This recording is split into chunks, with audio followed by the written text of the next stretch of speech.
Well, good evening, folks. Chuck Holton here.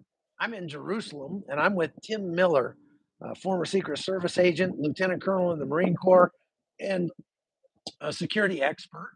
And we're here just to talk very quickly about the news that's just breaking right now of a possible terror attack at a border crossing at the Rainbow Bridge between Canada and Buffalo, New York. Now, I'm told that all of the border crossings between Canada and the United States in that region, all four of them, are closed in both directions. This comes on the busiest travel day of the year. And so there are obviously tens of thousands, if not hundreds of thousands of people that are trying to get across that border to go see loved ones for Thanksgiving. And we know that there are fatalities, at least that's the most recent information I'm getting. Uh, Tim, you have been talking about this for a long time, and that's why I wanted you to come on with me. Tim Miller has been warning about the possibility of specifically suicide vehicle IEDs, SVIEDs, for at least 10 years. I mean, a long time. Tell me why you just had the feeling that was going to happen at some point, Tim. Well, Chuck, when you look at their playbook, that's at the top of the list. More U.S. soldiers were killed by IEDs in Iraq than by bullets. And so we knew as we begin to see, especially the Israeli conflict rise up, that they would go to their playbook. Now, let's think about this for a minute. An international border, that's a target of significance, impacting the most people possible. Like you said, hundreds of thousands of people. And also, we're not addressing the commerce aspect because that border also allows commerce between Canada and the United States. And so the storm that we've been talking about is here. And let me just say this, I'm not a fatalist, but I'll tell you, this is just the beginning of what's going to be regular occurrences. This one is particularly interesting for two reasons. Number one, it's a car bomb. We talked about that. But number two, it's proximity to Dearborn, Michigan, and other communities where these folks can hide and not necessarily be detected. And that's a big problem for law enforcement across our nation. That's right. Now, they haven't released any information specifically about who it was or even what it was. It is said that it was a car filled with explosives that has exploded at the Rainbow Bridge. This is up near Niagara Falls. So, as you say, and also this takes place only hours after New York issued a terror warning for its residents, specifically regarding the Hamas Israel conflict. So I'm in Jerusalem. We've been reporting all day on this expected ceasefire that should start about 10 o'clock tomorrow morning, which would be about, I don't know, no, close to midnight your time. Right. I can't think that Right. far ahead. But so this is, we don't know that it's directly tied or not at this point, but you can infer a whole lot from just like you say, the location, the tactics being used here. Obviously, on the busiest travel day of the year, this is going to throw travel into absolute chaos across the Northeast. And what do you think is the possibility that this could just be the start of perhaps a multi-cell terror attack like we saw maybe in Mumbai several years ago? Well, Chuck, I want to remind us of what the FBI director said less than a week ago, that there's never been a higher terrorism threat warning. After 9/11, as you know, I was working for Homeland Security as part of the FBI's National Joint Terrorism Task Force, running these leads out. Now, the folks I talk to now say there's not even a comparison between the reports and the information they're getting now compared to post 9/11. So what we know is there's been a call across terrorist organizations. It's not limited to Hamas to strike in the U.S. We know that Iran has a significant capability in the U.S. We've known this for years. We know also that our border policies have resulted in people crossing into the U.S. So to your point, this is the beginning, Chuck. We're going to see organized attacks on a regular basis. And I just hope and pray that, our government begins to change policy so we can really go after these folks. Yeah, that's right. Several years ago, I did a documentary about the terror threat on our northern border. And we Hmm. went to these border crossings and we talked to some of the Border Patrol agents up there. And I was shocked to learn that we have a 4,000-mile border with Canada. And we have basically one agent on duty for every 30 miles of border. Now, it's literally impossible for us to secure that northern border. And that is the easiest place for people to come across with bad intent. It's even easier than the US southern border, which, as we both know, is wide open and has probably a quarter million people a month coming across it. Part of the other problem is that Canada has much less strict entry requirements for people from countries that we would call, terror sponsors, countries like Somalia, countries like Libya, Lebanon, Syria, places like that, than the United States does. So, yeah, what do you think is the possibility that this was a planned, coordinated attack, and that, like I say, we could be seeing more of these specifically directed at border crossings? Or do you think that it's here's what I'm thinking. I'm thinking that it could very likely be a way to get all of the law enforcement to rush to that border crossing and open up a huge gap where they can bring through even more terrorists into the United States across the northern border. Do you think that's a possibility? Well, certainly it's a possibility, and I think we all agree our borders are open. And that's the biggest Mhm. challenge that we have as a country right now, because if we can't screen who's coming into our country, we're very Mhm. likely letting those come in that are absolutely committed to the destruction of the United States. And I don't want to lose sight of the fact that this was a key international border incident, because post 9/11, you may remember that the decision was made to close the borders initially after the attack, and that the White House was quickly faced with the fact that if you shut down commercial traffic between those nations, it's going to put our economy into a. Just be mindful that they're very smart in where. And I think we all, I mean, even the news is calling it a terrorist attack. A car filled with explosives where two people are killed is not a coincidence. And Right. I would remind everybody, the types of attacks that we saw on October 7th are Mhm. also very real possibilities, which is why, I'm very appreciative, Chuck. We don't operate in a spirit of fear, but we want to be wise and prepared for what's already here in the US. We just saw one incident today, and again, I hope and pray that there aren't more, but I suspect we're going to see many more in the days Right. ahead. Well, the FBI has raised concerns now that this possible car bomb explosion incident at the Rainbow Bridge. I'm talking to people who are just coming on. This happened at the Rainbow Bridge between Canada and Buffalo, New York, right at Niagara Falls there. Uh, and again, on the busiest travel day of the year, they've now shut down all of the border crossings between Canada and the United States in that region, which amounts to, I think, at least four border crossings in both directions. And the FBI has announced that there have been indications that this could have been part of a larger plot targeting the Macy's Thanksgiving Day parade in New York City. The FBI, along with the NYPD, is on high alert and recommends avoiding travel to New York City at this time.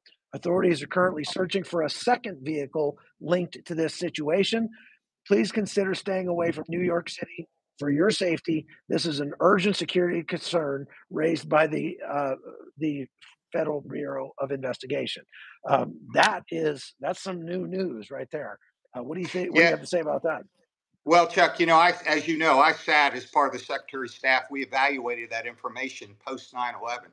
And I will Mhm. tell you this, for them to be sending out warnings at that level with that specificity Mhm. tells you that there is extremely concerning information. Now, let me remind us, that's what they know. It is not what they don't know. And that's equally concerning, because if you think of a strategic, again, another strategic target, New York City, we've heard about that before, haven't we? So at Yep. the end of the day, it's very important that Americans are alert, aware. We're not crippled by fear, but if we see things, hear things, we're communicating with the local police, with law enforcement, because Chuck, you're right. This is not a matter of if anymore. This is when. We have now crossed into a whole new era in the United States. And again, you're seeing it firsthand in Israel. We're going to see it firsthand here. Yeah, people here in Israel have been saying the same thing, and specifically because uh, when I talk about people saying the same thing, that it's going to happen in the United States, I'm not talking about Jews here in Israel. I'm talking about Arabs. I'm talking about people in the West Bank have been literally saying, we are coming for the United States. And the leadership of the Palestinian Authority has been putting it out that this is not going to stop with Israel. We are going to continue to attack Israel, but we're also going to attack the United States. And we've seen U.S. troops under attack in this region. Just yesterday, we had 10 U.S. troops that were injured at Al Assad Air Base in Iraq. The United States struck back again, blew up some empty warehouses and that sort of thing. And is really, the lack of a response has emboldened our enemies in this region, but it has also inflamed our enemies all over the world. And I think any place Americans are, we're a little bit less safe because of it. And I think, what do you think that the government's response should be to this attack that we're seeing, this car bomb again going off at the Rainbow Bridge, Niagara Falls, New York? Well, I think it's clear, what we did after 9/11 kept us safe for, a decade or more. We went after those responsible. I think the president then said there are no limits. You're either with us or against us. If you're against us, you become a target. We are not in that posture now. And the problem with not going after those who are dedicated to destroying us is that they will never give up. This is a cause that they will die for. And unfortunately, if we don't have a strong military response, force is something that terrorists understand. They also watched what happened with Al Qaeda in Afghanistan after they attacked us. That's not happening now. And that should concern every American. Hey, if our government's not going to defend us against this, they're going to become more frequent. And unfortunately, with some of the things we're already seeing, it will be easier for terrorists to operate in the U.S. and to conduct these attacks. Yeah, without a doubt. Everybody, if you're just coming on, there's been a terror attack, we believe, at the border crossing between Niagara Falls and Canada up in New York, in Buffalo, New York, the Rainbow Bridge. A car filled with explosives detonated just moments ago. And the word is that at least two are dead. There are photographs that are coming out on Twitter that are really pretty graphic, showing body parts laying around and that sort of thing, and a large fire at the bridge there. Again, Rainbow Bridge in Niagara Falls. All of the border crossings in that region have been closed in both directions. There are tens of thousands, if not hundreds of thousands, of people that are now stranded trying to get across one way or the other to visit relatives for Thanksgiving. The FBI believes that this is likely connected, that there's another vehicle that they are searching for, and it could be connected to a possible attack or a planned attack on the Macy's Thanksgiving Day parade in New York City. They are advising people to stay away from New York City, if at all possible, for the coming days. And again, we don't have a tremendous amount of information. It's all coming out just right now. It's breaking news. But I wanted to get Tim Miller on here because Tim is a former Secret Service agent, served in the FBI as a liaison, worked as a federal agent, and also with the National Security Council. Is that right?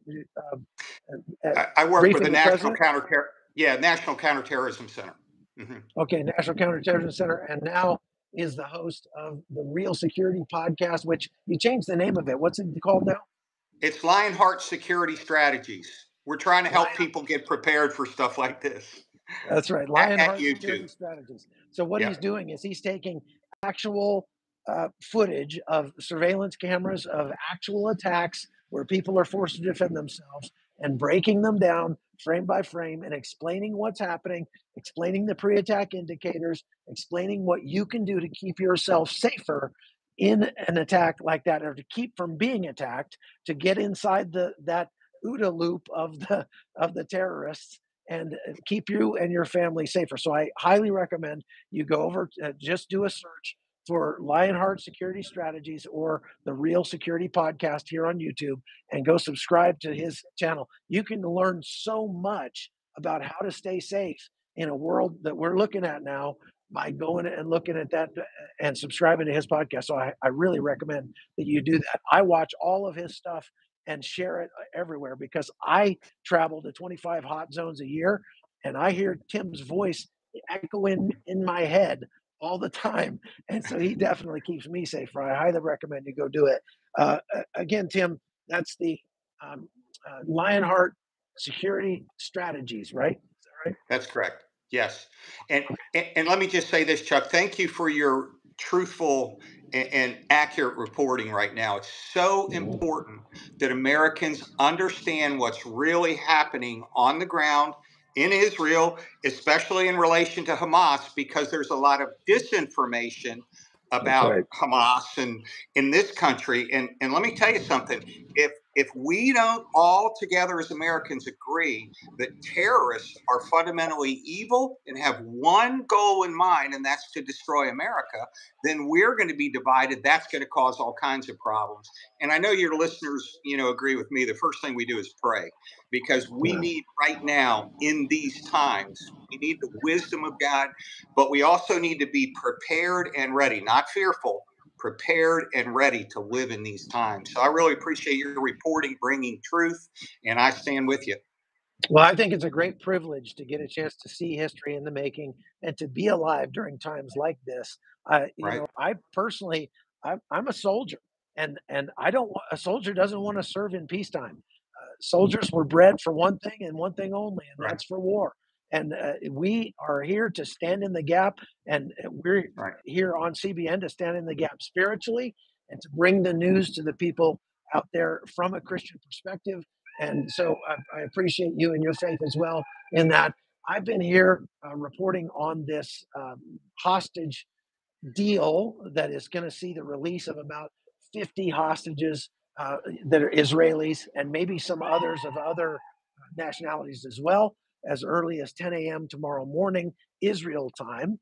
And what we're seeing here is that they made a deal that Israelis, although they are very happy to get any of their hostages back, because they've not even had proof of life of any of the hostages up until, I mean, they still haven't really of any of these. But as a part of this deal, the Israelis are having to turn over to the Palestinians up to 300, so 10 times almost what they're getting back from Hamas, but up to 300 criminals out of their penal system that are these are people who are have been convicted of stabbing attacks, of ramming attacks, of planning terror attacks against Jews, and these are the least bad criminals that they could find to release. They're not releasing anybody who is a murderer and has been convicted of such. And they're only releasing women and teenagers. We're talking 18, 19, 20-year olds. So these are not people that threw rocks at the police, at a police car or something like that. These are Right. actual terrorists who have a lot of these Palestinian women that are in prison with inside Israel are in prison because they are the ones who have stabbed uh, policemen just last week in the old city. I was there, uh, you know, had a bagel and was talking to this policewoman. And a couple days later, she got stabbed and murdered by a Palestinian woman with a big butcher knife. And so these are the people that they're turning over. So everybody I've spoken to here says, well, we're glad to get our people back, but we feel like the government is really getting us a bad deal on this. They're giving Hamas time. to rearm, refit, rest, and plan more attacks against our soldiers. Our soldiers are going to be staying out there in the field for the next 4 or 5 days, putting themselves at risk.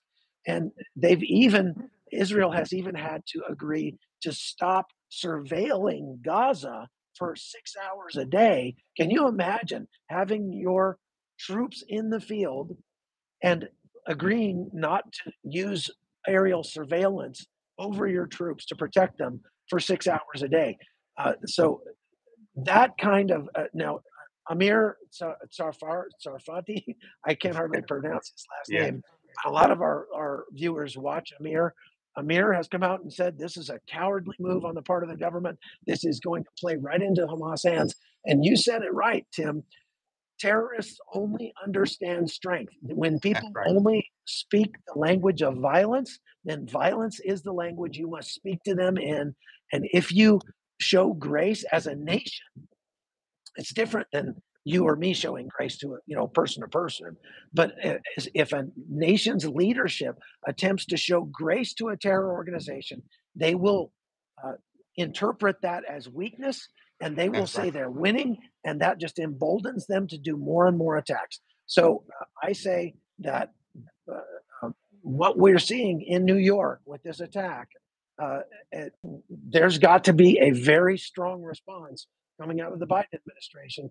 But I don't know that we can look forward to a strong response, especially considering the fact that the Biden administration has been busy over here pressuring Israel to give up more for less in this hostage deal.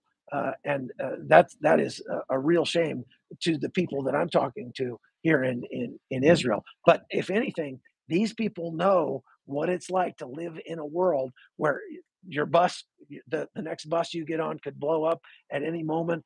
So if you stand at a bus stop, there's got to be bollards all around the bus stop so that somebody can't come run you over. And that's the kind of world we're going to start seeing in the United States, according to you.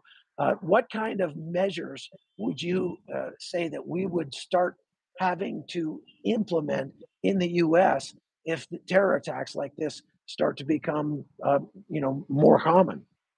That is a great question, Chuck, and that goes right to the heart of the issue. The bottom line is things have changed, and I want you to notice strategic targets. One of the concerns, I'm not speaking out of school, has been that terrorists will attack key infrastructure, power, water, those kinds of things, major crowds. Remember, the terrorist agenda is to shape popular opinion in fear, to cause fear to Mhm, affect political change. That's why they're mhm, doing such a masterful job right now with propaganda. And part of what we need to do is realize, hey, number one, Chuck, you're speaking the truth from the ground. We need to hear the truth. But then number two, mhm, we've got to think, okay, this is a different America. I challenge everybody that I talk to. I challenge every corporation I train. You need to plan on the necessities required to survive extended periods of interruption to power, to mhm, water. You need to have food I recommend 3 to 6 months because you don't know. You need to have water, the filtration capabilities, and a water source. whoop, But then you also need to know how to defend yourself. We're not just seeing terrorism on the rise in the U.S., we're seeing street crime on the rise.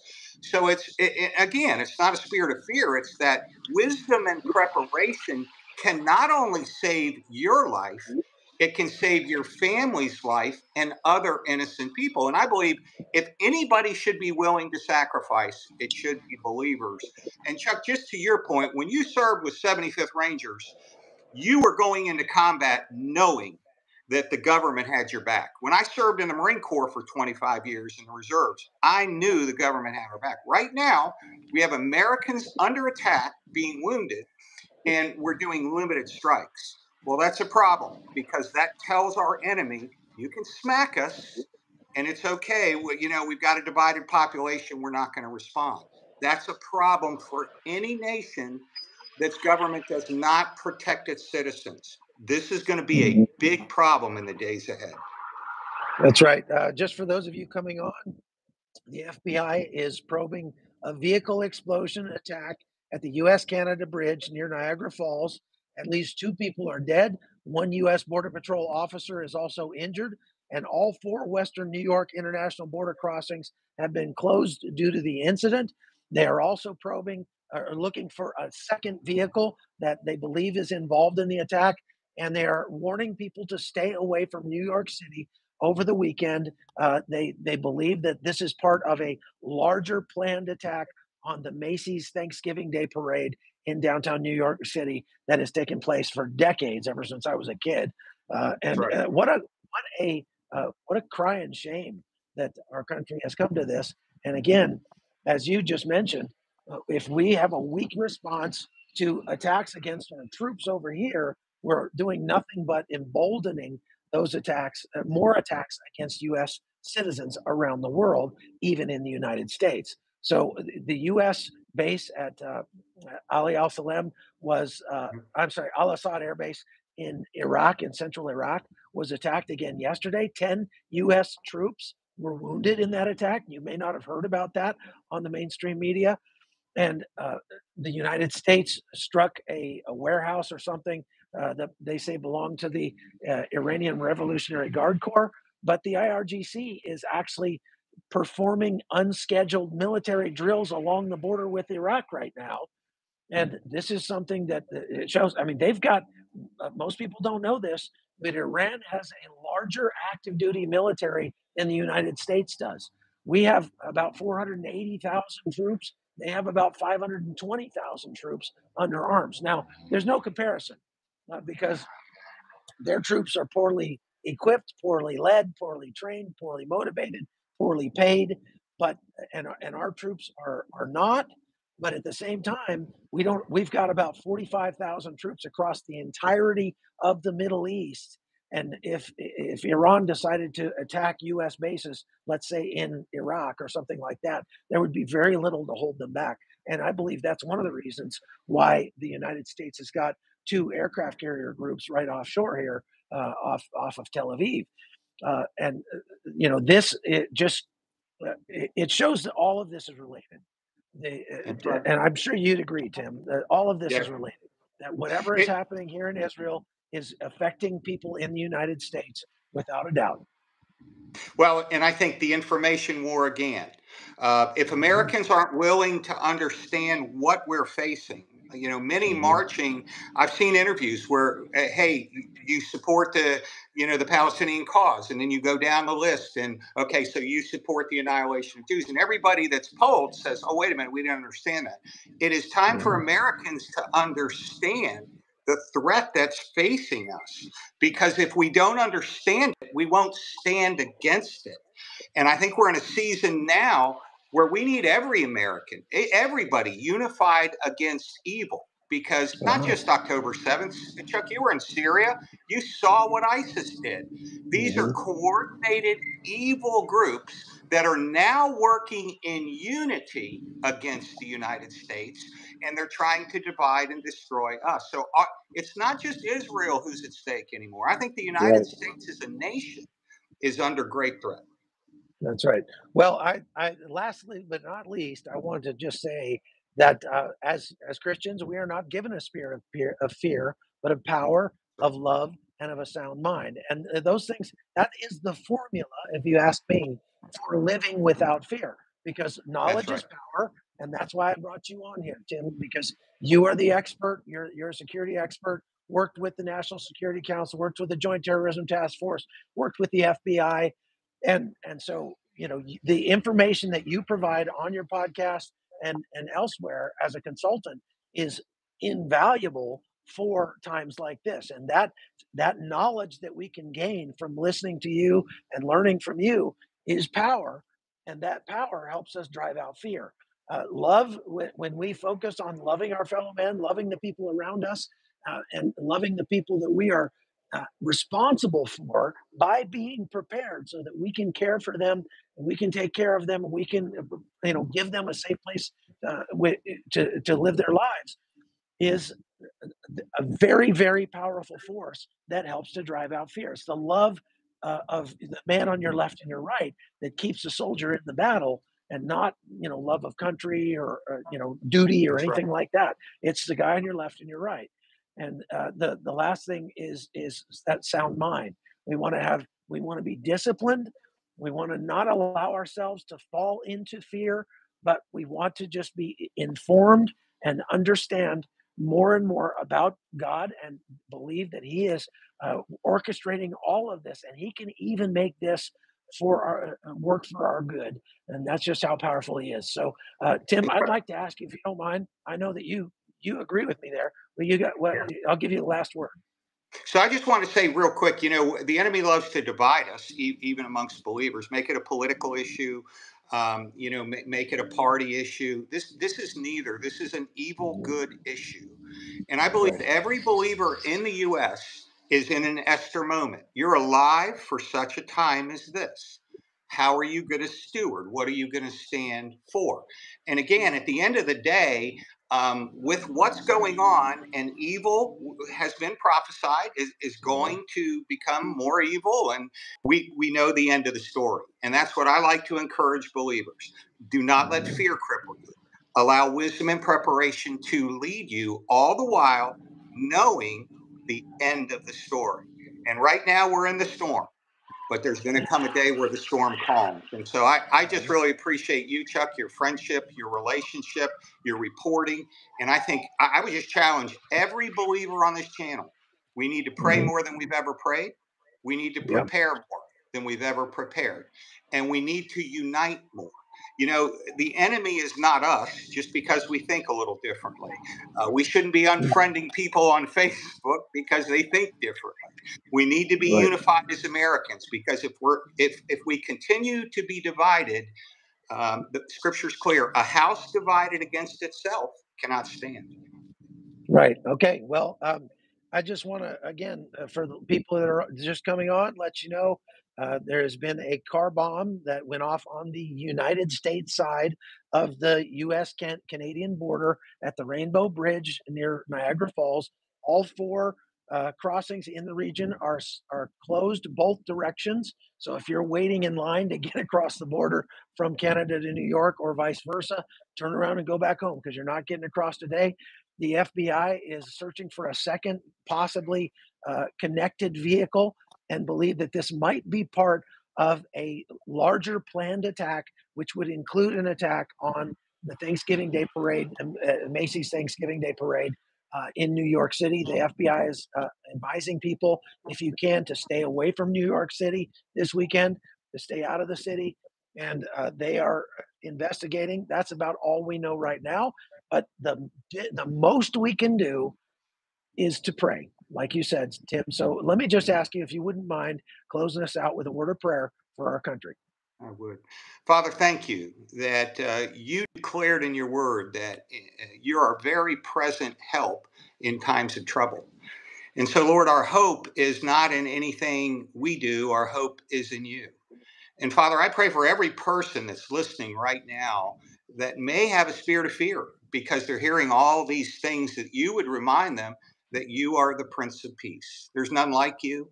You are fully able to help and to heal and to restore all that is broken. So, Lord, our hope is in you. Father, I do pray for our nation. I pray for healing, spiritual healing. I pray for many of the challenges that we're facing, that you would do what only you can do, Lord. That you would touch people's hearts, touch people's lives. May the gospel go out strong in this season, Lord, because we know this season called life is going to end, and it may end soon for many of us. And we pray, Lord, that as we bow before you, we would hear, well done, good and faithful servant. Lord, I pray your protection over Chuck and the teams, and I pray for all the folks that are deployed right now. I pray your hand of protection over them. And Lord, again, I pray that in the midst of all of this chaos, that our eyes would look up and we would see you, because you're the only one that can bring peace to this situation. Yes. So, Lord, we love you. We thank you that we get to come to you with our troubles. You said, cast all of our cares upon you. So we ask you to do what only you can do, Lord, and we're going to give you the praise and the honor. And we ask everything in Jesus' name. Amen. Amen. Thank you, Tim. Folks, if you want to You got follow it. Tim, you again go check out his podcast here on YouTube. It's the Real Security Podcast or the Lionheart uh, Security Lionheart strategies. Security Strategies. There we go. Yeah. Thank you, brother. I Lionheart appreciate Security it. Strategies. I highly recommend it. And you can follow my reporting on the Hot Zone podcast right here on YouTube as well. And go to chuckholton.locals.com if you want to see all the rest of the reporting I do, my books and movies and documentaries and all that sort of thing. Thank you for being on with us today. And if any more breaking news comes on, we'll be back. So make sure you subscribe to this channel and hit that notification bell, and you'll get notified whenever we come up live. I'm Chuck Holton, and this is Tim Miller. Thank you for being with us today. God bless you. We'll see you later. God bless you guys. Stay safe. All right.